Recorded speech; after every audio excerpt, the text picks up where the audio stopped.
cuando aquellos días tú estuviste grabando el documental Knockout Cuba y fuiste a la casa de los boxeadores cubanos que fueron gloria del deporte nacional y que el gobierno ya los olvidó, los usó y los olvidó. Y ahí están muchos boxeadores famosos y tú estuviste en esa casa y con esto, tú y Manuel Benito hicieron un documental que es famoso mundialmente. Cuéntanos aquellos momentos cuando tú llegabas a la casa de esos famosos boxeadores cubanos.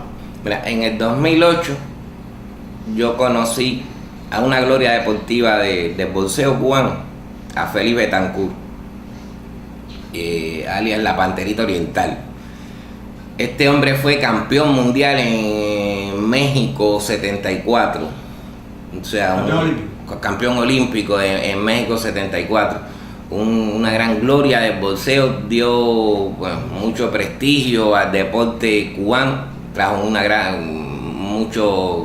muchas victorias para el pueblo cubano. Y este hombre estaba en total desamparo, vive en una casa que prácticamente es una choza, se ganaba la vida en el mercado Cuatro Caminos, recogiendo viandas de sobras y eso ahí, con algún que otro regalo que le hacían los vendedores de ese mercado. O sea, estaba en unas condiciones y una miseria extrema.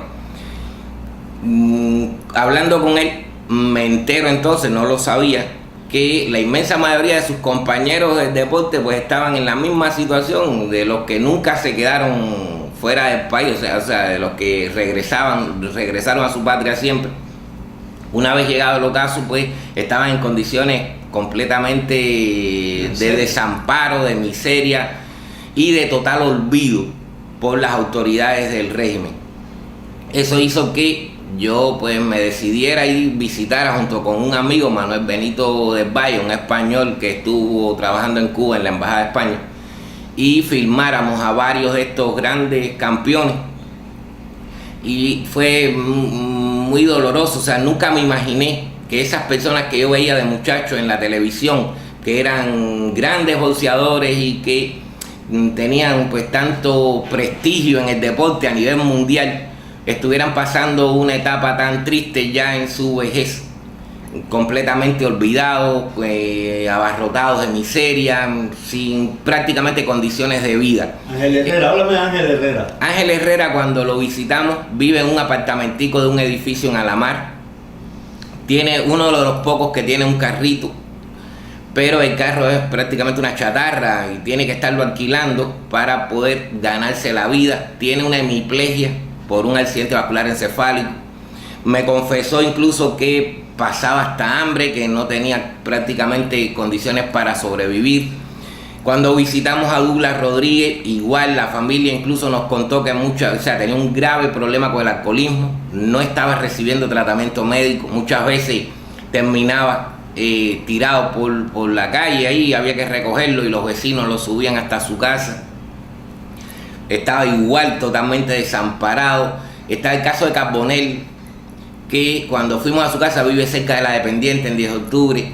El hombre tiene que estar vendiendo chivos y palomas, o sea, en negocios de esos raros, para poder ir sobreviviendo. La casa también está en pésimas condiciones. Sí, todos son campeones, pero olvidados. Campeones olímpicos, campeones mundiales, incluso campeones centroamericanos, campeones latinoamericanos. Panamericanos. Sí. Panamericanos, sí. Y panamericanos y hasta centroamericanos. O sea, Sisto Soria, cuando lo visitamos hacía unos meses que había salido de la prisión, lo metieron en prisión por estar agenciando también con el carro que tenía, es otro de los pocos que tenía un carrito. Y Sansón Riverí, que vive en Santiago de Cuba, estaba apuntalando la casa porque prácticamente estaba cayéndose, estaba prácticamente con un grave peligro de derrumbe, y las autoridades de Santiago de Cuba, esto fue una anécdota bastante curiosa, le habían dicho que arreglara la fachada, o sea, le habían dado 2 o 3 saquitos de cemento y de arena y eso para que arreglara la fachada, porque le espetaron en la cara que su casa afeaba el ornato público. O sea, un señor que igual en los primeros años de la revolución fue, creo que el primer campeón, uno de los primeros campeones centroamericanos que tuvo Cuba. Y así muchos de ellos, pero o sea, ¿por qué nosotros escogimos a los boxeadores? Porque el boxeo es la nave insignia del deporte supuestamente revolucionario.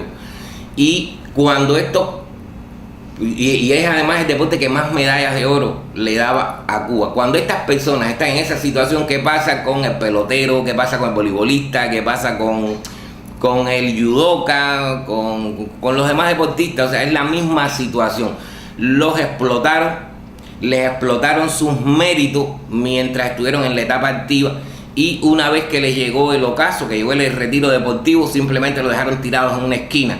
Entonces esto es una deslealtad. Los que traicionan no son los deportistas que se van tratando de evitar este final infeliz, sino que quienes son unos traicioneros y unos desleales son las autoridades del régimen, que utilizan a las personas, que le sacan el jugo a las personas, que se anotan los triunfos de esas personas y posteriormente los desechan como si fueran una naranja exprimida.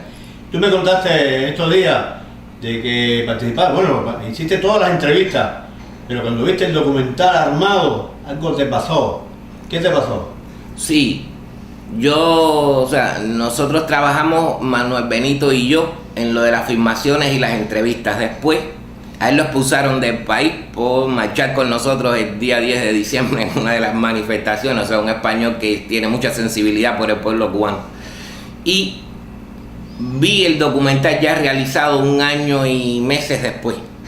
Cuando tuve este privilegio, o sea, el documental Knockout Cuba, las primeras 5 o 6 veces que lo vi, no pude aguantar las lágrimas. Siempre terminaba llorando. O sea, es muy emotivo ver a esos grandes hombres, a esos grandes campeones, a esas grandes glorias del deporte cubano y del deporte universal incluso, en esa situación de desamparo, en esa situación de olvido total, y luchando por la sobrevivencia de una manera tan difícil y con tan pocas posibilidades y oportunidades de sostener una vida digna, la que no llevan casi ninguno. O sea, es muy doloroso, pero además eso te hace pensar en el sufrimiento del pueblo cubano en general. O sea, es más o menos la historia que han sufrido ellos, lo que le ha pasado al pueblo cubano. Hay muchísimos viejitos que están en condiciones de no persona, y todo este sufrimiento, toda esta creciente miseria, todo este creciente dolor. O sea, pongamos también los casos de los jóvenes que han sido el almuerzo de las manadas de tiburones en el medio del Golfo. O sea, es una historia bastante dramática, la de los deportistas y la del pueblo en general, para satisfacer simplemente las ambiciones de poder de un par de tipos que no tienen ningún respeto, ni ningún aprecio, ni ningún sentimiento favorable o bueno por el pueblo cubano. O sea, es muy lamentable, es muy triste. Y eso es lo que hace que cuando uno vea este tipo de testimonio audiovisual, pues se conmueva. Uno no es de hierro, no es de piedra, uno es un ser humano.